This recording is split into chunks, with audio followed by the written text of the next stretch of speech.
하나님께서는 창조 때에 인간에게 특별한 자리를 허락하셨습니다. 생명의 자리, 풍성한 생명의 삶의 자리였습니다. 그런데 사람들이 하나님처럼 되려고 하나님 없이 사는 삶을 꿈꾸면서 하나님을 배반했을 때 그 인간이 이르게 된 자리는 사탄의 속임과는 정반대되게 생명력의 고갈, 그래서 죽음과 죽음의 증상이 지배하는 자리에 이를 수밖에 없었습니다. 이 생명력의 고갈과 제한 속에 사는 인간은 어떻게든지 내 삶의 안전을 확보하려고 자원을 끌어모아야만 내 삶의 안녕이 조금이라도 보장된다는 생각 때문에 그 이후로 인간들의 삶은 끊임없이 다른 사람과 다투게 됩니다. 착취하게 되고 폭력을 가하게 되죠. 그렇지만 아무리 끌어모아도 결국 인간은 만족할 수가 없고 그 불안함을 해소할 길이 없었습니다. 하나님 관계 깨어져서는 우상 숭배로, 사람과의 관계가 깨어져서는 상호 약탈과 착취로, 자연과의 관계가 깨어져서는 자연은 우리에게 저주의 고통을 주고 우리는 자연을 훼손하는 쪽으로, 그리고 자기 스스로에 대해서는 자기 모순 또는 갈등에 빠져서 내 스스로도 내 마음의 평강을 지키지 못하는 존재로 우리는 전락하고 말았습니다. 여러분, 이러한 인간의 삶의 사이클을 가만 들여다보면 하나님 없이 살아가는 인류의 삶이다라는 것은 결국은 죽음의 악순환일 뿐이다 라고 우리가 규정을 지을 수가 있습니다. 모든 것이 원래 있어야 할 자리에 있을 때 최고의 아름다움이 있지 않겠습니까? 그런데 그 있어야 할 자리를 떠나고 나면 아무리 잘 꾸미고 가꾸어도 사실은 행복할 수가 없는 겁니다. 그래서 구약성경 예레미야서에는 이런 구절이 기록되어 있습니다. 2장 13절, 내 백성이 두 가지 악을 행하였나니 곧 그들이 생수에 근원되는 나를 버린 것과 스스로 웅덩이를 판 것인데 그것은 그물을 가두지 못할 터진 웅덩이들이니라. 하나님을 버린 것, 두 번째는 삶의 자원과 생명의 자원을 가두고 보관하고 살고 싶은 웅덩이를 판 것. 사실은 하나님이 우리의 자원의 근원이고 하나님이 우리의 모든 공급자였는데 하나님을 버리고 나면 또 다른 공급처가 필요하니까. 그런데 이 웅덩이가 어떤 웅덩이냐? 터진 웅덩이다. 성경은 우리의 삶을 그렇게 해석합니다. 혹시 이 자리에 계신 분들 가운데 뼈 빠지게 고생하고 죽도록 힘쓰는데도 불구하고 밑 빠진 독에 물 붓는 것 같이 물을 가둘 수 없는 터진 웅덩이에 뭔가를 계속 채워야만 되는 그런 삶을 내가 살아가고 있는 것 같다. 삶은 정말 힘들고 허무하다라고 생각해 보신 적이 있으신지 모르겠습니다. 어떤 면에서 옆도 뒤도 돌아보지 않고 정말 힘쓰고 애쓰며 성실하게 살아왔는데 내 인생이 터진 웅덩이 같은 인생이다. 혹시라도 이런 생각을 해보신 분이 계시다면 오늘 이 설교 말씀 한번 주목해 들어보시기를 바랍니다. 사람이 하나님을 떠난 이후로부터 우리의 필요를 채우고 우리의 삶의 안전을 확보해 줄 수 있는 길은 내가 내 스스로를 지키는 것 외에는 없었기 때문에 사람들은 언제나 자기 한계를 넘어서는 일에 관심을 가지고 있습니다. 이 자기 한계를 넘어서려는 인간의 속성이 긍정적인 차원에서는 창조성의 근원이 되고요, 부정적인 차원에서는 이룰 수 없는 길을 계속 추구하기 때문에 삶의 허무함에 이르게 되죠. 그래서 인간은 정말 대단한 존재인 반면에 굉장한 허무함에 이르게 되는, 이게 인간의 양면성입니다. 인류가 범죄 이후로 이런 속성을 가지고 살아왔기 때문에 우리 인생들은 언제나 인간의 능력 그 이상의 존재 또는 그 능력 이상의 능력을 가지는 일에 굉장히 많은 호기심을 가지고 있습니다. 예수님 시대에도 사람들이 예수님께 관심을 가지게 된 이유는 예수님이 가지고 계시고 행하셨던 그 특별한 능력 때문이었습니다. 그 예수님의 많은 능력은 사람들로 하여금 일종의 믿음을 가지게 만들었죠. 오늘 본문 요한복음 2장 23절은 이렇게 말합니다. 유월절에 예수께서 예루살렘에 계시니 많은 사람이 그의 행하시는 표적을 보고 그의 이름을 믿었다라고 말을 합니다. 예수님의 행하시는 표적을 보고 그의 이름을 믿었다. 여러분, 우리가 이 사람들도 그러면 다 예수쟁이가 되었겠구나. 예수님을 믿었으니까, 예수님의 이름을 믿었으니까 이 사람들도 그럼 구원의 백성이 되었겠구나라고 쉽게 생각할 수 있지만 사실 오늘 본문의 의미는 정반대입니다. 이러한 믿음이 온전한 믿음이 아니다. 하나님이 원하시는 믿음은 이런 믿음이 아니다라는 것을 설명하기 위해서 성경은 이어지는 3장 이야기에서 니고데모라는 한 사람을 등장시켜서 진짜 믿음이란 무엇인지에 대해서 예수님과 대화 나눈 것을 기록하고 있다는 거죠. 그런 면에서 2장 마지막 부분은 3장을 위한 서론이 될 수도 있고요. 어떤 면에서 2장 마지막 부분을 설명하기 위해 3장의 이야기가 기록되어져 있다. 이렇게 말할 수도 있습니다. 어쨌든 이 니고데모라는 사람은 참 배경이 대단한 사람입니다. 일단 바리새파라는 유대교 종파에 속해 있는 사람입니다. 바리새파는 굉장히 율법을 철저하게 지키는 굉장히 엄격한 원리주의자들이었습니다. 그의 신앙과 경건 생활이 어떠했는지를 짐작할 수 있죠. 또 이 사람은 당대 관리였습니다. 로마 치하에 있었던 이스라엘 백성들, 그들의 어느 정도의 내치의 삶을 통치하기 위해 사네드린이라는 의회가 구성되어져 있었는데 이 의회 한 사람이었어요. 이건 단순히 오늘날 우리나라처럼 국회 정도만이 아니고요, 입법, 사법 정도까지를 통할하는 상당히 권력 있는 기관의 한 멤버로서 이 나라의 어떤 지도자급에 있는 자리였죠. 그런 대단한 학식이 있는 사람이었고 신망받는, 인정받는 사람이었다라는 걸 우리는 추측해 볼 수가 있습니다. 그런데 이 사람이 예수님을 밤에 찾아옵니다. 언제 찾아왔다고요? 밤에. 니고데모가 밤에 예수님을 찾아온 것을 두고 성경학자들은 굉장히 의견이 다양합니다. 유대인들이 주로 낮 시간에는 쉬는 시간이었고 밤에 선선한 시간에 토론을 즐겨했기 때문이다 라고 해석하는 사람들도 있지만 상당히 많은 사람들은 니고데모가 자신의 세상적인 신분이나 체면 때문에 사람들의 눈에 띄지 않는 시간대에 예수님을 찾아왔을 것이다 라고 해석하는 사람들이 많습니다. 어쩌면 오늘 이 자리에도 자신의 어떤 위신 때문에, 체면 때문에, 그동안 교회와 신앙에 대해서 내가 했던 말들 때문에, 남의 이목 때문에 드러내놓고 교회를 출석하지는 못했지만 기회만 되면 나도 좀 신앙생활을 하고 싶다, 예수님 좀 알고 싶다, 하나님을 믿고 싶다라고 생각했던 분들이 계실 겁니다. 그리고 아마 그렇게 생각을 했다가 오늘 교회 처음 나오셨다면 정말 잘하신 겁니다. 여러분이야말로 이 니고데모 같은 사람이 된 거죠. 그런데 여러분, 요한복음 안에서 이 밤이라는 단어가 단순히 그렇게 쉽게 설명되어질 수 있는 단어는 아닙니다. 빛, 어둠, 밤이라는 이런 단어들이 여러 가지 어떤 상징적 의미를 가지고 문학적 어떤 기법을 가지고 요한복음 곳곳에서 사용되어지고 있습니다. 예를 들면 이런 거죠.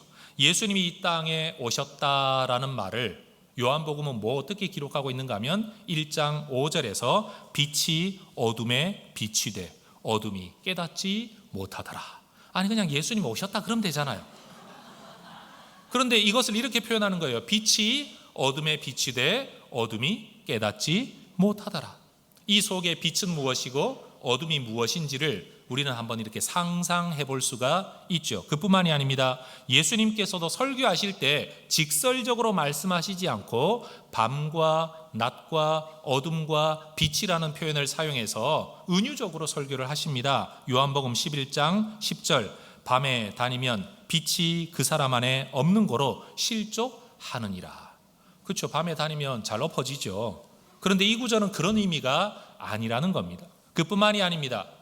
여러분, 가롯 유다가 예수님을 시기하는 종교 권력자들에게 자기의 스승 예수님을 팔아 넘기려고 예수님과 함께 있던 자리에서 떠날 때 성경이 이 상황을 뭐라고 설명하는가 하면 요한복음 13장 30절에서 유다가 그 조각을 받고 이 성찬식의 떡 조각을 받고 곧 나가니 밤이러라. 물론 밤에 나간 게 맞습니다. 그런데 이 성경은 훨씬 더 많은 걸 이야기하고 있는 거죠. 예수님은 빛으로 이 땅에 오셨고 사람들에게 빛으로 나와 빛 안에서 살라라고 설교하고 가르치셨습니다. 그런데 정작 빛이신 예수님과 함께 거하던 가룟 유다라는 사람은 죽음이라는 질병, 죽음의 증상, 특별히 어둠의 사람들이 가지는 증상을 이기지 못해 돈에 대한 욕심, 또는 내가 기대하는 예수님의 모습이 아니니까 이 예수를 팔아넘기자라는 배반의 마음, 거짓의 마음, 이것을 이기지 못하고 어둠의 사람들에게 빛을 팔아넘기려고 어둠 속으로 들어갔다.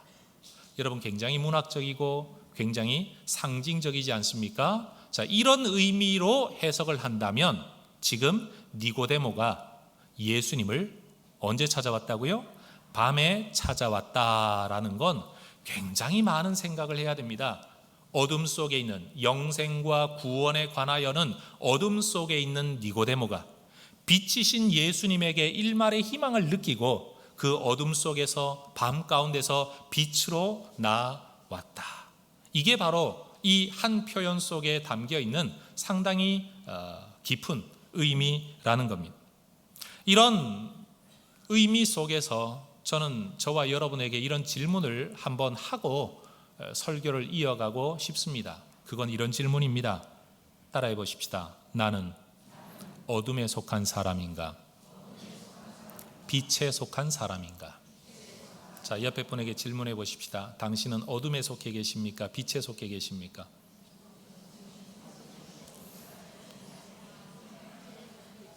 가룟 유다의 이야기를 예를 들면 이런 질문도 가능해집니다. 우리는 어둠에서 빛으로 나아가는 니고데모 같은 사람입니까? 아니면 빛에 있다가 어둠 속으로 들어가는 가룟 유다 같은 사람입니까? 이런 질문이 가능하죠. 많은 사람들이 나는 신앙이 있습니다, 나는 기독교인입니다, 나는 예수님을 믿습니다 라고 이야기를 합니다. 그런데 정작 그 마음 속에는요, 하나님이 내 뜻대로 움직여주지 않고 예수님이 내 뜻대로 행동해주지 않고 예수님이 세상에 봉기라도 일으켜서 이 나라의 왕이라도 되면 좋겠는데 자꾸만 나는 십자가에서 죽을 거다 하니까 그게 기분 나빠가지고 예수님을 팔아넘기는 가룟 유다처럼 내 뜻대로 움직여주지 않는 하나님, 내 기대대로 일해주지 않는 하나님이 싫어가지고 여전히 세상 속으로 들어가서 거짓과 속임과 악과 타협하는 어둠을 향해 살아가는 사람들이 의외로 많습니다. 교회 밖이 아니라 교회 안에요.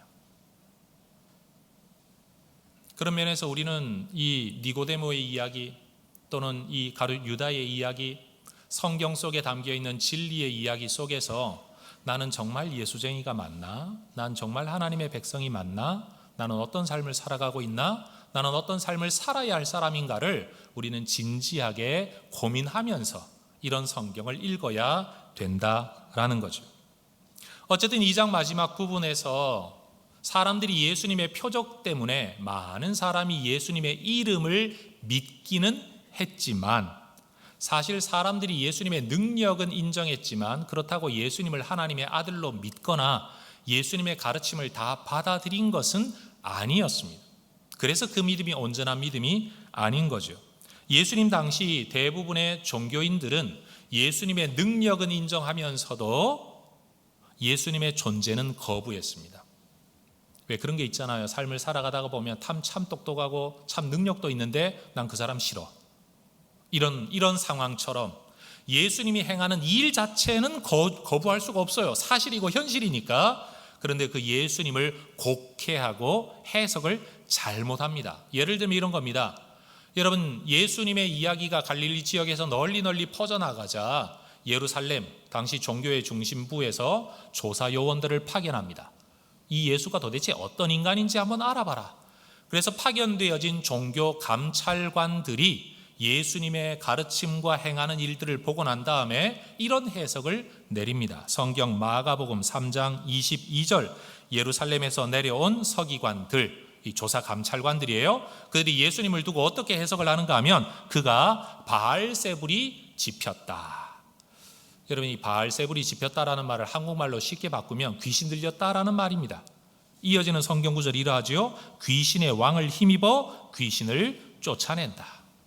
능력을 거부할 수는 없지만 이 사람은 귀신 들린 사람이다라고 해석을 합니다. 그의 능력을 거부할 수는 없지만 이 능력의 근원은 귀신에게서 온 것이다 라고 해석을 했다는 겁니다. 그러니 여러분, 예수님이 능력 행할 힘을 가진 분이다라고 인정한다고 해서 그게 꼭 예수를 믿는 건 아니라는 겁니다. 자, 따라하십시다. 인정한다고 믿는 것은 아닙니다. 믿음과 인정은 다릅니다. 여러분, 이 표현을 꼭 기억하면서 이 설교를 계속 들어주시기 바랍니다. 인정하는 것과 믿음은 다른 겁니다. 인정은 지적인 동의이고요, 믿음은 관계성의 문제예요. 그런데 여러분, 니고데모는 많은 그 당시 종교 지도자들이 예수님의 능력이 귀신으로부터 왔다라고 해석하는 그때에 이 니고데모는 예수님께 나와 이렇게 말을 합니다. 2절 이르되 랍비여, 우리가 당신은 하나님께로부터 오신 선생인 줄 압니다. 하나님이 함께 하시지 아니하시면 당신이 행하시는 이 표적을 아무도 할 수 없습니다.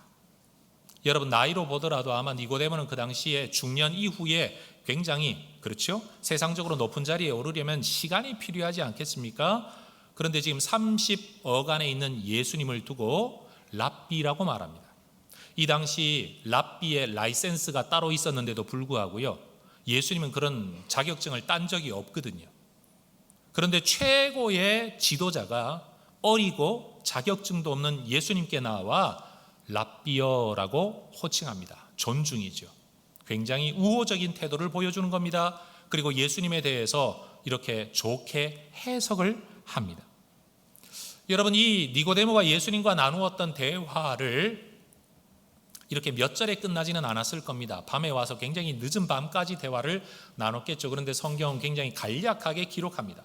어떤 대화, 어떤 주제가 나누어졌을까를 우리가 추측해 보기 위해서 우리는 잠깐 예수님께 나왔던 경건한, 어려서부터 하나님의 말씀을 다 지켰다고 말했던 부자, 관리, 청년과의 예수님의 대화를 잠깐 살펴볼 필요가 있습니다.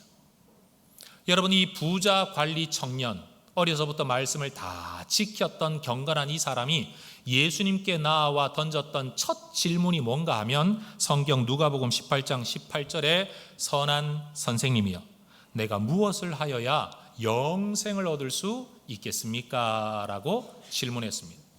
경건한 유대인들의 가장 큰 관심사, 영생입니다. 그런데 예수님이 이 청년과 대화를 주고받는 과정 속에서 영생이라는 단어가 여러 가지 다른 표현으로 사용되어집니다. 이어지는 18장 25절 예수님이 이 청년의 질문에 이렇게 대답하시죠. 낙타가 바늘기로 들어가는 것이 부자가 하나님 나라에 들어가는 것보다 쉬우니라. 그러자 이 청년이 또 이 말을 이렇게 대답을 합니다. 26절 그러면 누가 구원을 얻을 수 있습니까?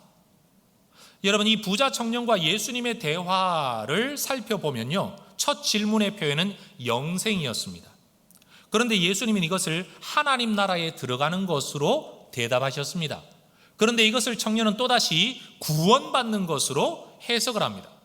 이런 예수님과 청년의 대화를 살펴보면 예수님 그 시대의 사람들의 생각 속에서 영생, 영원한 생명이라는 것과 구원을 받는다는 것과 하나님 나라를 본다 또는 하나님 나라에 들어간다라는 말은 똑같은 의미로 쓰여졌었다라는 것을 우리가 추측해 볼 수가 있습니다. 제 말이 이해가 되시죠? 한번 따라해 보십시다. 영생, 구원 얻음, 하나님 나라에 들어감. 이게 다른 의미입니까? 같은 의미입니까? 같은 의미라는 거죠. 바로 그런 상태에서 종교 지도자였던 경건한 니고데모 역시 어쩌면 예수님께 나와 정말 하고 싶었던 말은 영생, 구원, 하나님 나라에 대한 질문이었을 가능성이 높습니다. 왜 이렇게 제가 추측할 수 있는가 하면, 여러분 성경 2장 24절에 보면 분명 예수님이 이런 분이다라고 설명합니다. 친히 모든 사람을 아신다. 25절, 그가 친히 사람의 속에 있는 것을 아신다. 많은 표적 행하는 것을 보고 사람들이 예수님을 믿었지만, 예수의 이름을 믿었지만 예수님은요, 그들의 믿음을 인정하지 않으셨습니다. 자신을 그들에게 의탁하지 않았다라는 말은 그들의 믿음을 인정하지 않았다라는 말입니다. 왜 인정하지 않았는가 하면 그들은 믿는다고는 하지만 예수님은 그들의 속에 있는 의도를, 생각을, 속을 다 아시기 때문이다. 그러면 그 예수님이 지금 니고데모가 찾아와서 선생님, 당신은 하나님께로부터 온 분입니다. 당신의 능력은 하나님이 주시는 능력입니다. 라고 말을 할 때 표면적인 말만 들으시는 게 아니라 그 말을 하고 있는 니고데모의 속을 보시지 않았겠습니까? 아시지 않았겠습니까? 이 알고 계신 예수님의 그 생각이 어디에서 드러나는가 하면 니고데모에 대한 대답에서 드러난다는 거죠. 여러분 한번 상상을 해보십시오. 일상적인 대화라면 랍비여, 당신은 하나님께서 보내주신 선생입니다. 당신의 능력은 하나님이 주신 겁니다. 그러면 여러분 예수님이 뭐라고 대답을 해야 됩니까? 네 말이 맞다. 뭐 이런 대답을 해야 되는 게 정상 아닙니까? 그런데 당장 그 2절의 니고데모의 말 이후에 예수님의 대답은 3절이 이렇게 기록을 합니다. 예수께서 대답하여 이르시되, 이게 무슨 대답인지 이해가 안 되죠. 대답은 대답이에요? 이렇게 말씀하십니다. 진실로 진실로 내게 이르노니 사람이 거듭나지 아니하면 하나님 나라를 볼 수 없느니라. 여러분 예수님이 이런 대답을 하려면 그 앞에 니고데모가 어떤 질문을 해야 되죠? 예수님, 어떻게 해야 하나님 나라를 볼 수 있습니까? 이런 질문을 해야 사람이 거듭나지 아니하면 하나님 나라를 볼 수 없느니라, 이래야 짝이 맞잖아요. 그런데 2절에서 아니 당신의 능력은 하나님이 주신 겁니다. 당신은 하나님께로부터 온 분입니다. 그런데 밑도 끝도 없이 사람이 거듭나지 아니하면 하나님 나라를 볼 수 없느니라. 여러분 이러한 논리 전개, 대화의 전개를 우리가 이해하려면 바로 2장에 있는 9절, 예수님은 니고데모가 하고 있는 말만 들으시는 게 아니라 그 말 뒤에 있는 속 생각, 속의 의도, 그가 정말 궁금해하는 것, 그가 예수님께 온 이유를 이미 알고 계시고 이런 대답을 하셨다라는 것을 이해해야 되는 거죠. 예수님께로부터 이 말을 들었을 때 어쩌면 니고데모는 기분이 좀 상했을지도 모릅니다. 생각해 보세요. 제가 목사고 어떤 청년이나 학생 한 명이 저한테 와가지고 목사님, 예수 제대로 믿어야 구원 받으십니다 라고 저한테 이야기를 하면 물론 할 수 있는 말이고 당연한 말이고 진리의 말이 맞아요. 근데 그 상황이 굉장히 좀 어색하잖아요. 지금 상황을 한번 생각해 보세요. 예수님은 라이센스도 없는 촌동네 이상한 청년이에요. 그리고 니고데모는 바리새파 사람, 유대 종교 지도자, 요즘 말로 하면 국회의원 이상의 권력을 가진 사람.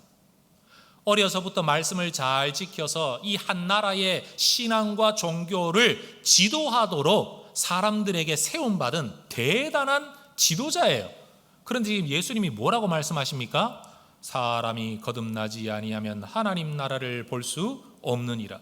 아마 니고데모는 지금까지 나는 경건한 유대인이다, 나는 하나님 나라 백성이다, 나는 아브라함의 자손이다, 나는 구원 백성이다, 하나님 나라가 나 같은 사람에게 주어지지 않으면 누구에게 주어지겠냐, 아마 이런 확신을 가지고 살았을 거예요. 그런데 그런 자신에게 거듭나지 아니하면 하나님 나라를 볼 수 없느니라. 어쩌면 이 말씀은 평범한 진리의 말씀이라기보다는 도발적인 말씀으로 들렸을지도 모르고요, 어쩌면 니고데모가 빈정상했을지도 몰라요. 그래서 어떤 면에서는 이해할 수 없어서, 어떤 면에서는 받아들일 수가 없어서 니고데모가 예수님께 이렇게 말을 하죠. 4절, 니고데모가 이르되 사람이 늙으면 어떻게 날 수 있습니까? 아니 두 번째 엄마 뱃속에 들어갔다가 나와야 되는 겁니까? 몰라서 하는 질문일 수도 있고 빈정되는 질문일 수도 있습니다.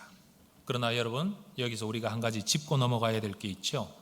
아무리 세상에 학식이 뛰어나고 경험이 많고 다른 사람을 지도하는 자리에 가 있다고 하더라도 한 번도 들어본 적 없고 생각해 본 적 없고 그런 관점으로 본 적도 없는 어떤 이야기를 들었을 때 쉽게 이해하기는 힘듭니다. 아무리 공부를 많이 한 사람들이라도 자기가 관심 가지지 않았던 영역에 대해서는 무지한 것이 정상이죠. 그런 면에서 보자면 진리요 빛이신 예수님의 말씀을 알아듣지도 못하고 받아들이지도 못하는 니고데모는 세상적으로는 지식과 권력과 힘과 지위와 영향력과 모든 것을 가지고 있는 사람일지 몰라도 그는 밤에 속한 사람, 어둠에 속한 사람이라는 것을 우리가 알 수 있지요. 니고데모가 이 말을 인정하지 않고 받아들이지 않고 이해하지 못하자 예수님이 이 표현을 또 다른 표현으로 한 번 더 말씀하십니다. 5절 말씀은 다 함께 읽어보겠습니다. 시작. 예수께서 대답하시되 진실로 진실로 내게 이르노니 사람이 물과 성령으로 나지 아니하면 하나님 나라에 들어갈 수 없느니라. 우리는 이 예수님의 똑같은 표현에 거듭된 반복된 다른 표현 속에서 하나님 나라를 본다라는 것과 하나님 나라에 들어간다는 것, 거듭나야 한다는 것과 물과 성령으로 나야 된다라는 말은 똑같은 개념이다라는 것을 우리가 추측해 볼 수 있습니다. 그렇죠? 예수님이 같은 것을 다른 표현으로 사용하고 있기 때문에 그렇습니다. 여러분, 지금 예수님은 길거리의 사람들에게, 이방인들에게, 성경도 모르는 사람에게 지금 이 말씀을 하고 있는 게 아니라 유대의 성경학자였던, 율법 교사였던 니고데모에게 이 말씀을 하고 계십니다.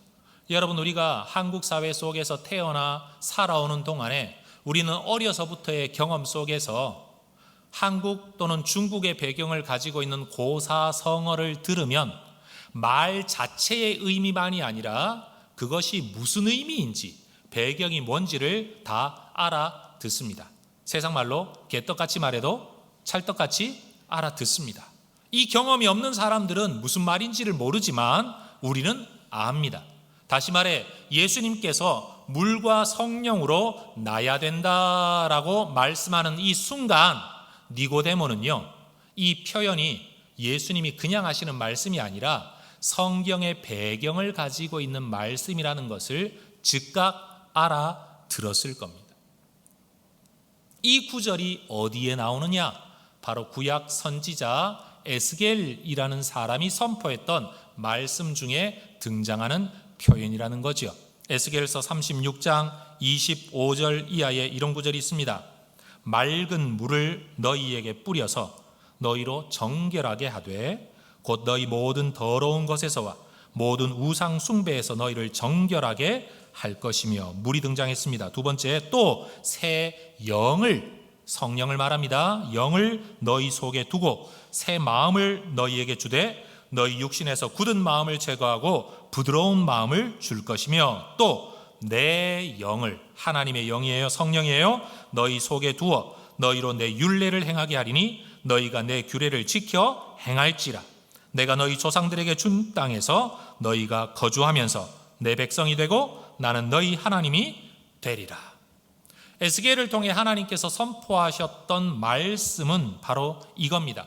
물로 더러운 것을 씻고 내 영, 성령으로 너희 마음을 새롭게 해서 내가 약속한 땅에서 나의 백성이 되어 나를 하나님으로 섬기며 내 말씀을 지키며 살아가는 삶이 오게 될 것이다. 다시 말해 지금 이 에스겔서의 말씀 중에는 하나님께서 지금 하나님 나라를 말씀하고 계세요. 하나님 나라에서의 삶이 무엇인지를 말씀하고 계세요. 그리고 그 하나님 나라에서 살아갈 수 있는 길이 뭐냐? 물과 성령으로 씻음받고 새 마음이 되는 것, 그게 바로 하나님의 백성 되는 길이라고, 하나님의 백성의 삶이라고, 하나님이 기대하는 성도들의 삶이라고 지금 말씀하고 있는 거죠. 그러니 예수님께서 지금 니고데모에게 말씀하시기를 물과 성령으로 나야 된다, 거듭나야 된다 라고 말씀하시는, 그래야 하나님 나라를 볼 수 있고 하나님 나라에 들어갈 수 있다라는 이 말씀은 바로 에스겔서에 선포되어진 말씀하고 같은 내용이라는 거죠. 여러분, 거듭나는 것은 물과 성령으로 나는 겁니다. 거듭난다라는 것은 위로부터 난다라는 문자적인 뜻을 가지고 있어요. 이렇게 거듭난 사람들은 죄가 씻음을 받게 되고요, 마음이 하나님 앞에 부드러워집니다. 마음이 부드러워진 사람들은 하나님의 말씀을 지키며 삽니다. 그리고 하나님의 말씀을 지키며 사는 사람들이 하나님의 백성이고, 하나님은 그들의 하나님이 되셔서 하나님의 약속의 땅에서 살아가게 될 거다라는 거죠. 여러분, 예수님은 타고난 육체적 생명과 예수님이 주시려고 하시는 영원한 생명, 영적 생명, 영생, 구원, 하나님 나라의 삶, 하나님의 백성된 삶이 서로 다르다는 것을 말씀하고 계십니다. 오늘 요한복음 3장 6절 7절은 이렇게 말합니다. 육으로 난 것은 육이요, 영으로 난 것은 영이다. 그렇죠. 육에서 태어난 것은 육이고요, 영에서 태어난 것은 영이죠. 내가 너에게 거듭나야 하겠다, 위로부터 나야 된다, 다시 나야 된다, 이 말을 너는 놀랍게 여기지 마라. 뭐 그렇게 이상하게 생각하냐? 당연히 다른 것 아니냐? 생각해 보십시오. 예수님이 우리에게 주려고 하시는 풍성한 생명이 단순히 엄마 뱃속에서 태어난 육체적 생명과 그 육체적 생명을 좀 더 오래 살고 건강하게 살고 좀 이 땅을 사는 동안에 많은 것을 누리며 사는 것이 전부라면, 여러분, 굳이 예수님이 이 땅에 오실 이유가 뭐가 있습니까? 왜냐하면 우리는 이미 육신의 생명을 가지고 있는데, 그리고 세상에는요, 건강하게 장수하면서 돈 많이 벌고 여러분 잘 살아가는 사람 너무 많습니다. 만약 예수님이 주려고 하는 생명이 그런 것이라면 이 땅에서 이미 그렇게 사는 사람들은 예수 안 믿어도 되잖아요. 굳이 예수님이 이 땅에 오셔서 내가 생명이다, 내게로 오는 자 생명을 얻게 된다, 나는 너에게 생명을 주러 왔다, 그 일을 위해 나는 십자가에 죽는다, 나는 부활을 해야 된다 라고 말씀하시는 것을 보면 우리가 기대하는 생명, 이 땅의 육체적 생명, 부모로부터 물려받은 생명, 좀 더 오래 사는 것, 건강하게 사는 것, 잘 먹고 잘 사는 것, 하는 일마다 잘 되는 것, 이것이 예수님께서 우리에게 주려고 하셨던 풍성한 생명이 아니라는 것을 우리는 알게 되죠. 따라하십시다. 육으로 난 것은 육이요, 영으로 난 것은 영이니. 이게 예수님의 말씀의 뜻이라는 겁니다. 여러분, 예수님이 주려고 하시는 그 생명은 오직 위로부터만 주어집니다. 우리가 이 땅에 태어난, 가지고 태어난 부모로부터 물려받은 생명이 손상된 생명이라면, 왜냐하면 부모님은 온전한 생명을 주셨어도 그 생명 안에 살아가는 삶 자체가 고난이잖아요. 어려움이잖아요. 상처요, 슬픔과 여러분 염려가 많은 인생 아닙니까? 잘 살고 싶지만 뜻대로 되지 않는 갈등투성이 인생 아닙니까? 그런 면에서 생명력이 손상된 생명이라는 거죠. 그러나 예수님이 우리에게 주려고 하시는 생명은 온전한 생명, 영원한 생명, 풍성한 생명입니다. 예수님이 우리에게 주려고 하시는 영생은 단순히 죽어 천당 가는 것을 의미하지만은 않습니다. 신약 성경이 헬라어라는 언어로 기록되어져 있는데, 헬라어 학자였던 웨스트콧이라는 학자가 뭐라고 말을 하는가 하면, 영생, 영원한 생명이라고 말할 때 이 영원한이라는 것은 시간의 개념이 아니다 라고 말을 해요. 이건 시간이 끝이 없는 상태를 말하는 게 아니라 시간으로 측정될 수 없는 어떤 상태를 말한다. 여러분, 영어 단어 가운데 priceless라는 단어가 있습니다. 이 말은요, price가 가격, 값이라는 말이거든요.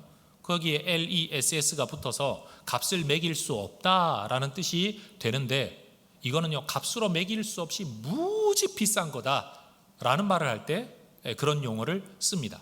영생이라는 말이 바로 그런 거예요. 손상되지 않은, 시간에 제한받지 않는, 이 땅에서 그냥 조금 더 잘 먹고 잘 사는 정도의 개념으로는 설명할 수 없는 정말 위로부터 우리에게 주어진 완전히 새로운 생명. 우리가 이 땅에 육체를 입고 태어남으로 육체적 생명을 가지고 이 세상에 속하게 되는 것처럼, 여러분, 우리가 하나님 나라에 속하려면요, 하나님 나라에서 태어나야 합니다. 그런데 세상에 어느 누구도 자기가 자기를 태어나게 만드는 사람은 없습니다. 부모를 통해 태어나듯이 우리가 하나님 나라에 태어나려면 내가 태어나고 싶다, 짠 한다고 태어나지는 게 아니라는 거예요. 하나님이 우리를 태어나게 하셔야만 합니다. 부모님이 우리를 태어나게 해야 되는 것처럼 하나님이 우리를 태어나게 하셔야 된다는 거예요. 그게 뭐냐? 물과 성령으로라는 거죠. 육체적 생명의 태어남의 근원은 아래로부터죠. 그 방법은 부모를 통해서입니다. 그리고 태어나 살아가는 자리는 이 세상 안입니다. 그러나 예수님이 거듭나야 된다, 위로부터 나야 된다라고 말씀하실 때 하나님이 주시려는 새롭게 태어남의 근원은 아래로부터가 아니라 위로부터죠. 부모로부터가 아니라 물과 성령이죠. 이 세상 안에만 태어나는 게 아니라 하나님 나라 안으로 태어나게 되는 겁니다. 여러분, 출생에 있어서 정말 중요한 건요, 누구를 통해 태어나느냐가 정말 많은 것을 결정짓습니다. 여러분, 누구를 통해 태어나느냐가 나의 인종을 결정짓습니다. 내가 앞으로 사용해야 될 언어를 결정짓습니다.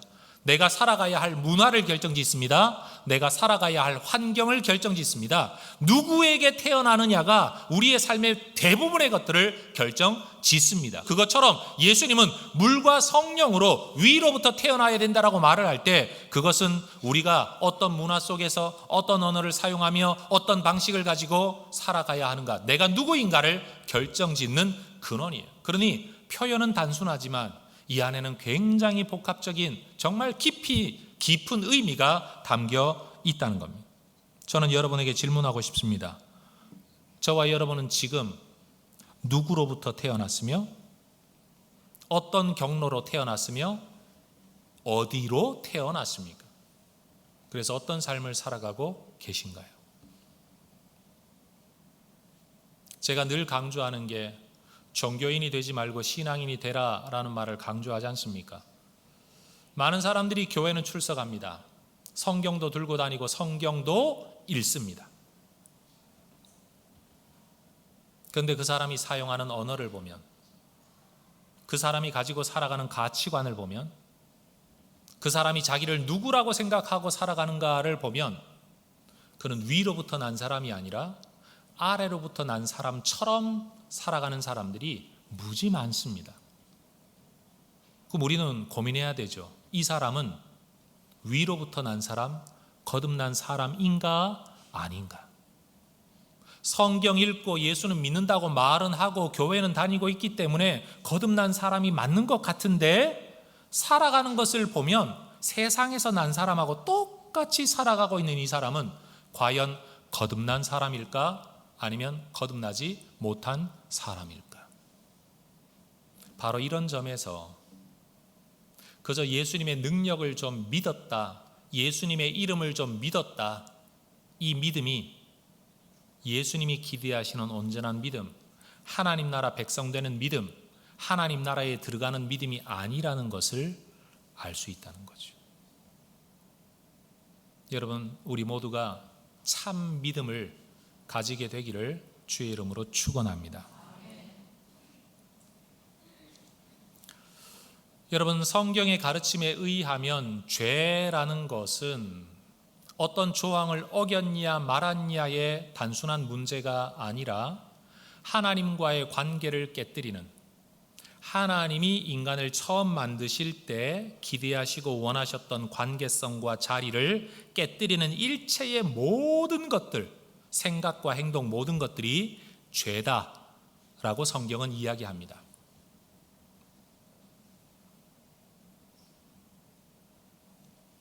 그렇기 때문에 이 죄의 본질은 하나님께서 원하시는 자리를 벗어나는 것이 다 죄이고, 하나님과 맺어야 할 바른 관계에 손상을 입히는 모든 것들이 다 죄이죠.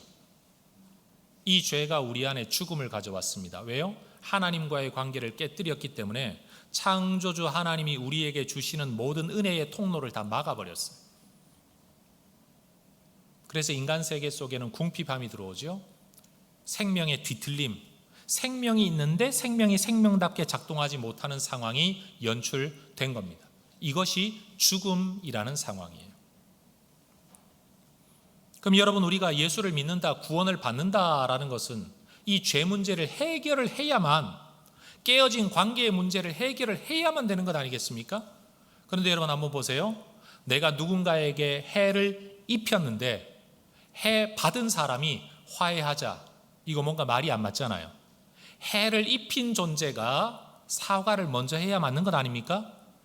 그런데 하나님께서는 해 입으신 분, 관계 손상을 입으신 분이 오히려 인간에게 먼저 손을 내미십니다.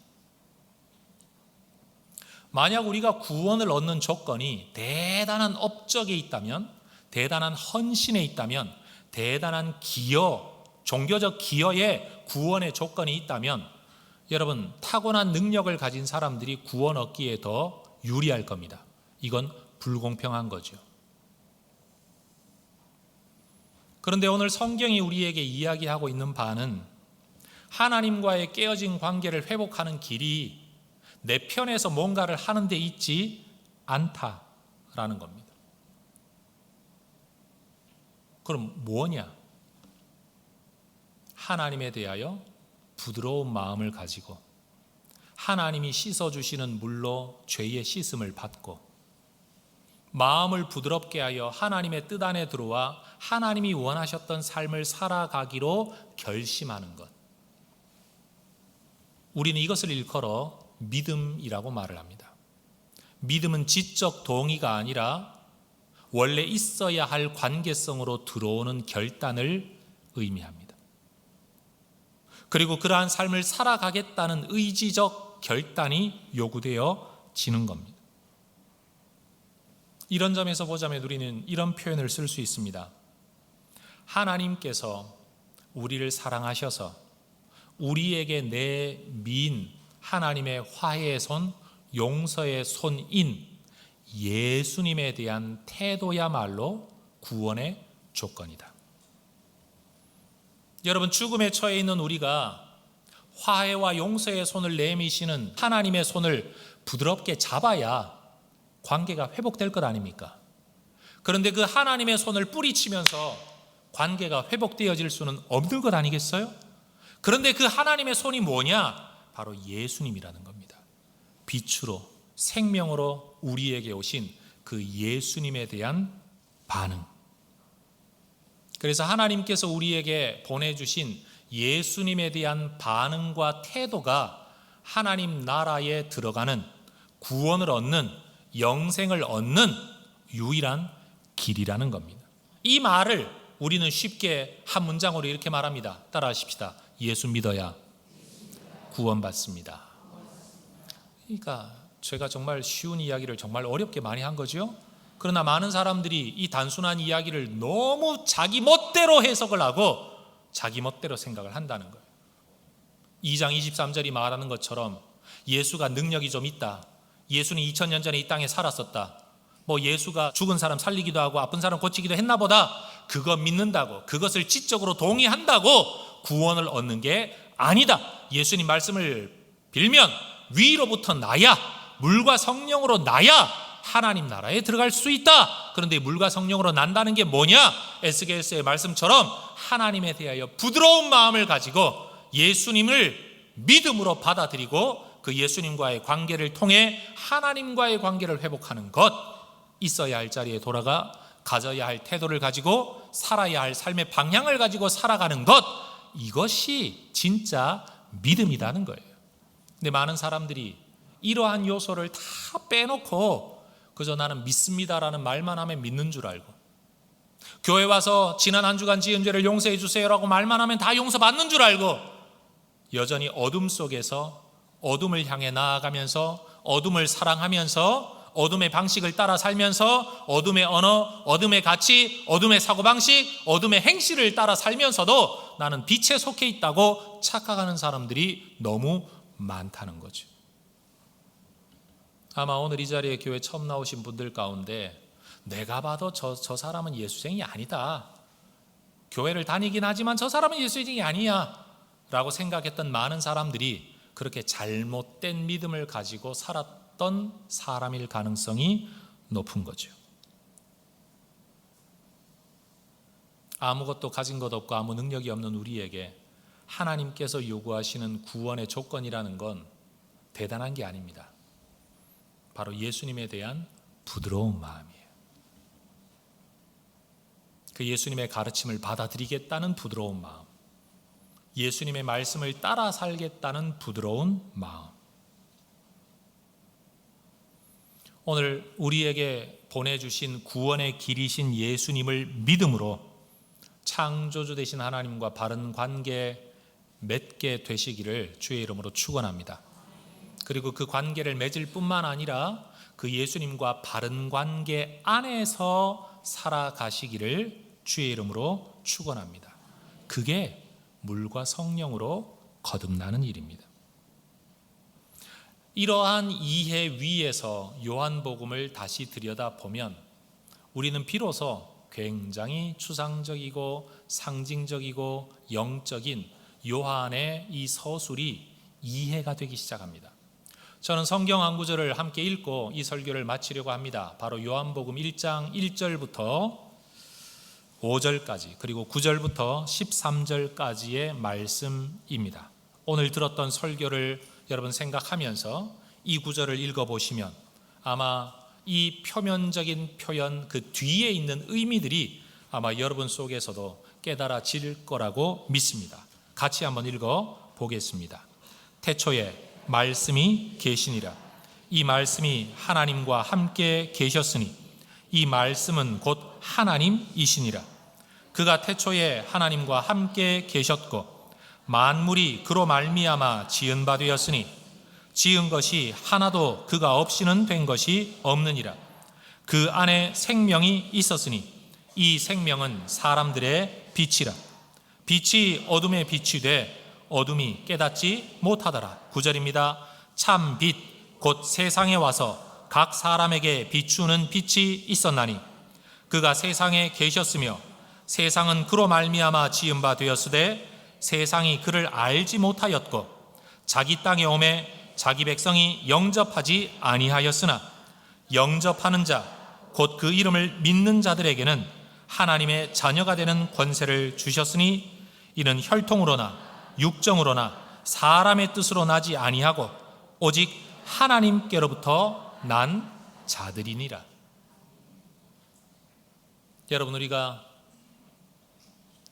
예수님을 하나님의 아들로 하나님이 우리에게 허락하시는 유일한 구원의 길로 부드러운 마음으로 믿고 받아들일 때 우리는 이미 육체적으로는 이 땅에서 났지만 우리는 하늘로부터 다시 나는 자가 되어서 혈통으로나 육정으로나 사람의 뜻이 아니라 하나님께로부터 난 자들이 되어 하나님의 자녀가 된다. 이것이 성경이 가르치는 진리입니다. 여러분, 오늘 이 자리에서 예배하는 모든 분들이 이 하나님의 자녀로서 하나님이 주시는 풍성한 생명을 이 땅에서와 내세에서 누리는 분들 되시기를 축복합니다. 기도하겠습니다.